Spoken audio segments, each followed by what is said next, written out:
11월 8일 화요일 하나님께서 오늘 우리에게 주시는 말씀은 창세기 44장 14절에서 34절까지의 말씀입니다.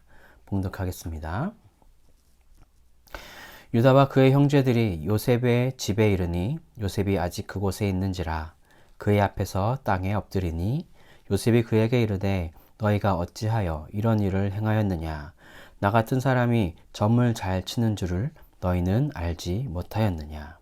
유다가 말하되 우리가 내 주께 무슨 말을 하오리이까 무슨 설명을 하오리이까 우리가 어떻게 우리의 정직함을 나타내리이까 하나님이 종들의 죄악을 찾아내셨으니 우리와 이 잔이 발견된 자가 다 내 주의 노예가 되겠나이다.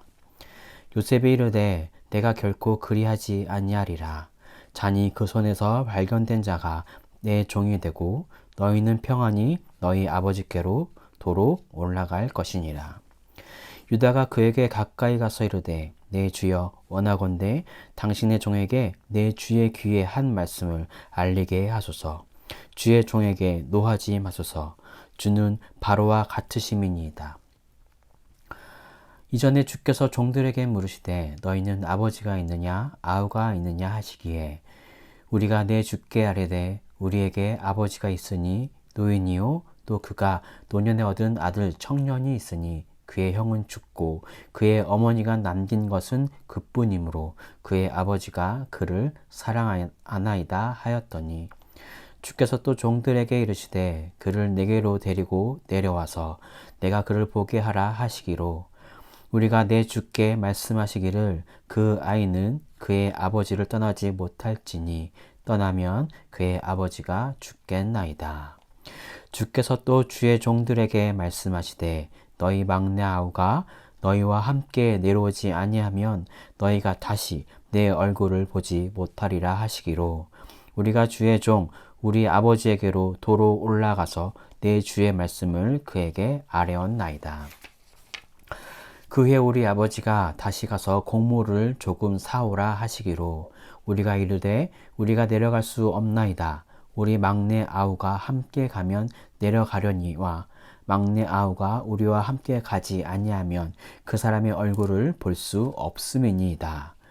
주의 종 우리 아버지가 우리에게 이르되 너희도 알거니와 내 아내가 내게 두 아들을 낳았으나 하나는 내게서 나갔으므로 내가 말하기를 틀림없이 찢겨 죽었다 하고 내가 지금까지 그를 보지 못하거늘 너희가 이 아이도 내게서 데려가려 하니 만일 재해가 그 몸에 미치면 나의 흰머리를 슬퍼하며 수월로 내려가게 하리라 하니 아버지의 생명과 아이의 생명이 서로 하나로 묶여 있거늘 이제 내가 주의 종 우리 아버지에게 돌아갈 때에 우리와 함께 가지 아니하면 아버지가 아이의 없음을 보고 죽으리니 이같이 되면 종들이 주의 종 우리 아버지가 흰 머리로 슬퍼하며 수월로 내려가게 함이니이다.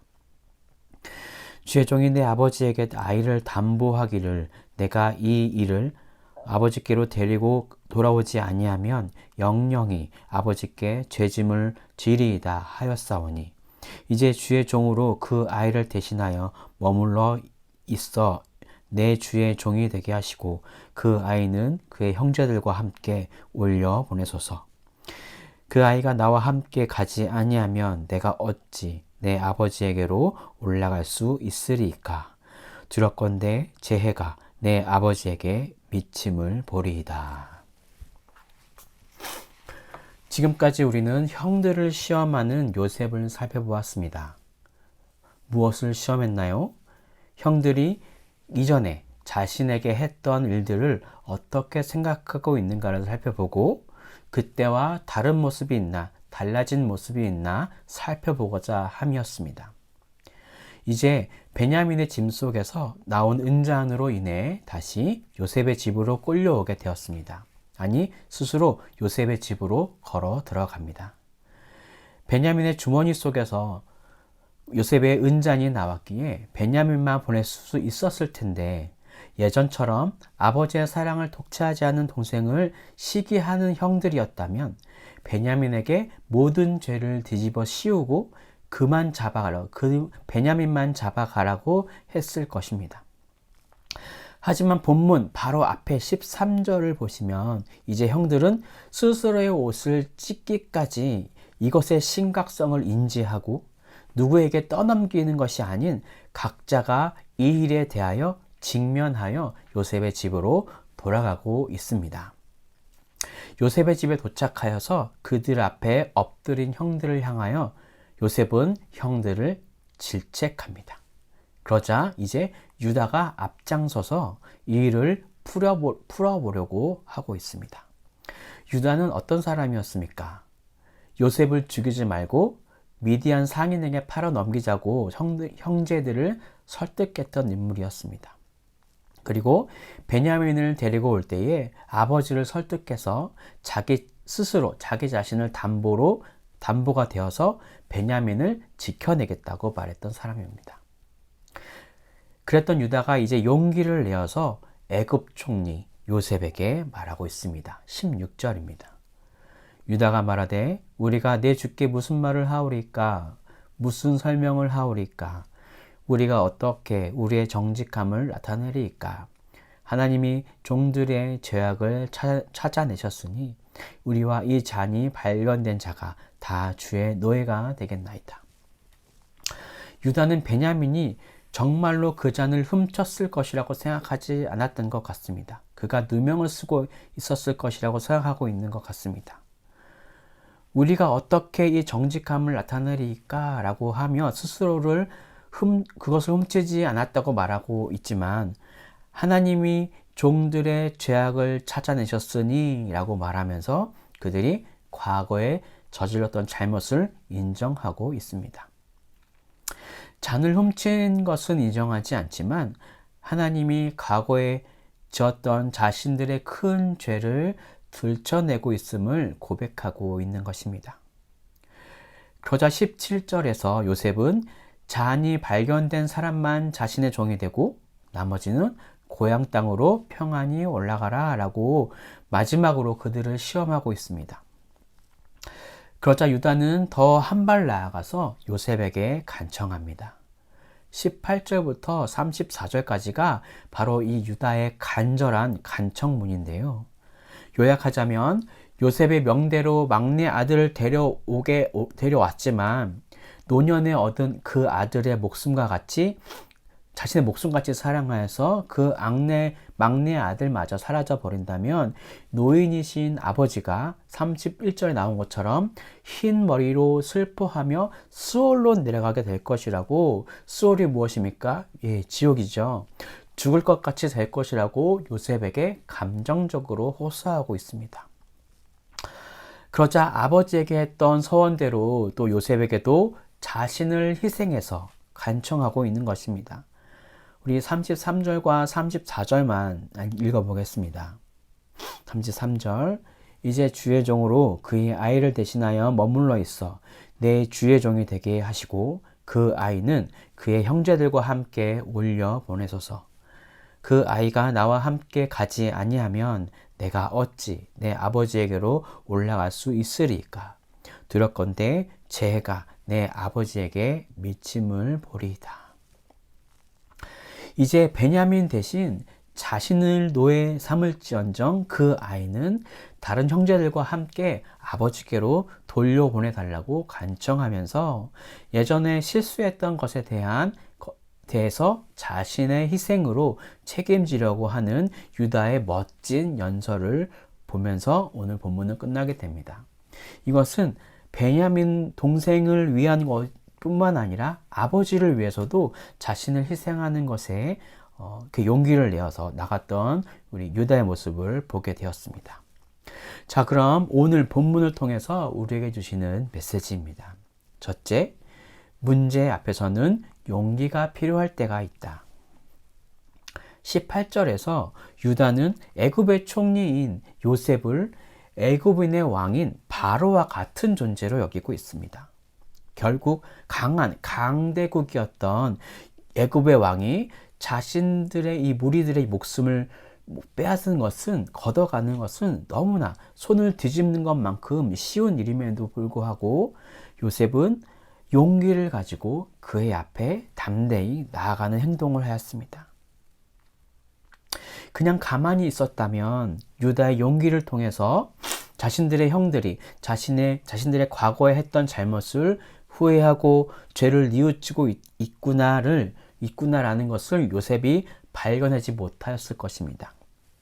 그리고 일이 순조롭게 진행되지 못할 것입니다. 아마 요셉은 형들이 그것을 깨닫기까지 계속해서 이들을 시험했을 것입니다. 하지만 유다의 용기 있는 이 문제에 대한 용기가 이 문제에 대해 큰 실마리를 제공하고 있습니다.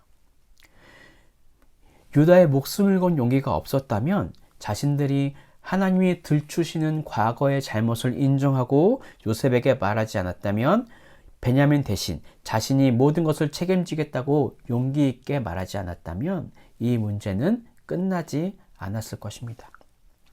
물론 자신의 목숨에 대한 용기는 오히려 문제 해결에 해가 될 때도 있습니다.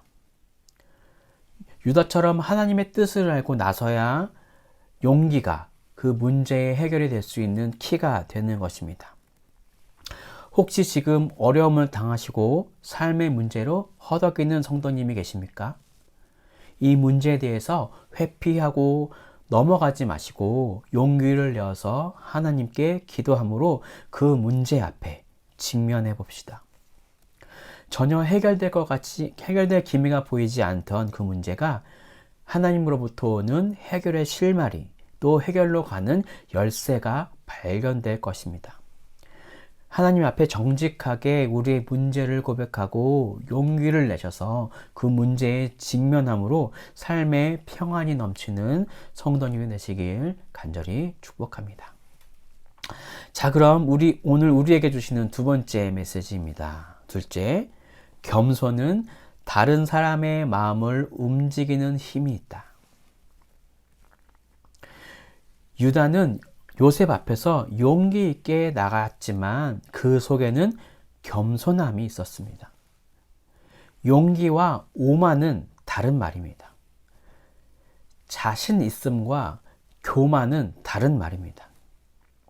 다른 나라, 애굽의 총리는 솔직히 힘은 있지만 자신의 삶과 깊게 연관된 존재는 아닙니다. 하지만 19절에 보시면 유다는 애굽의 총리인 요셉에게 내 주라고 불렀습니다. 그리고 18절에서는 자신을 주의 종이라고 불렀습니다. 이러한 유다의 애굽 총리와 자신에 대한 대조되는 이 두 가지의 표현은 애굽의 총리의 자비만이 지금의 문제의 상황 속에서 벗어날 수 있다는 지극히 겸손한 자세를 나타내고 있습니다. 마치 하나님께 간구하듯 베냐민을 위해 애굽 총리에게 호소하고 있는 것입니다. 결국 요셉은 유다의 이러한 철저한 겸손에 근거한 자기희생의 감동을 받아 형들을 용서하기에 이르렀습니다. 아니, 어쩌면 요셉이 형들을 이미 용서하기로 결정했지만 형들이 변화되기를 바라며 기다리고 있었을 수도 있겠습니다. 실제로 처음에 애굽에 왔을 때부터 지금까지 형들의 태도는 많이 변화되었음을 우리는 살펴보았습니다. 요셉의 시험을 통해서 점점 자신의 죄를 깨닫고 뉘우치고 자신들을 변화시키고 있는 중이었습니다. 이렇게 유다의 용기와 겸손을 통해서 오늘의 본문에서는 요셉이 자신을 형들에게 드러내며 진정한 화해를 이루어내는 것을 볼 수 있습니다. 우리 행복을 전하는 교회 성도 여러분, 그리스도인은 겸손하여야 합니다. 내가 하는 것이 아니라 하나님께서 하시기 때문입니다. 하나님이 하실 때는 실패가 없습니다. 오늘 이 아침 하나님께 겸손함으로 기도하는 시간이 되시길 바라겠습니다. 내 의지, 내 생각, 내 욕심을 내려놓으시고 하나님께 내 모든 문제를 드리시고 간구하시는 기도의 시간이 되시길 축복합니다. 그리고 승리를 경험하는 참된 기쁨이 내 삶에 충만해지는 것을 인격적인 하나님을 경험하시는 그런 승리의 삶이 되시길 간절히 바랍니다. 기도하겠습니다.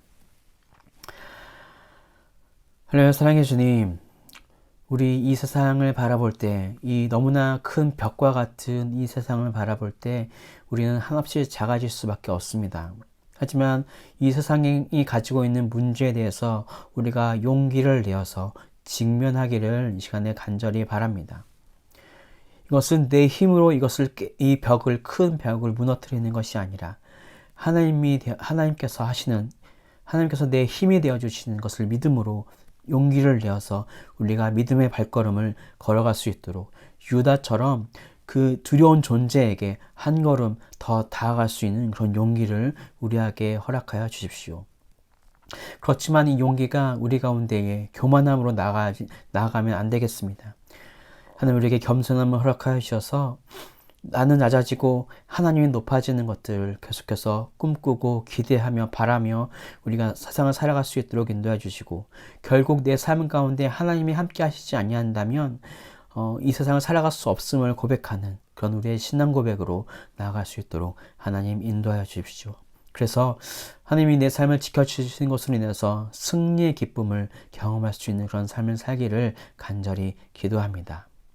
이렇게 인도하실 주를 믿으며 이 모든 말씀을 살아계신 예수 그리스도의 이름으로 기도드립니다. 아멘.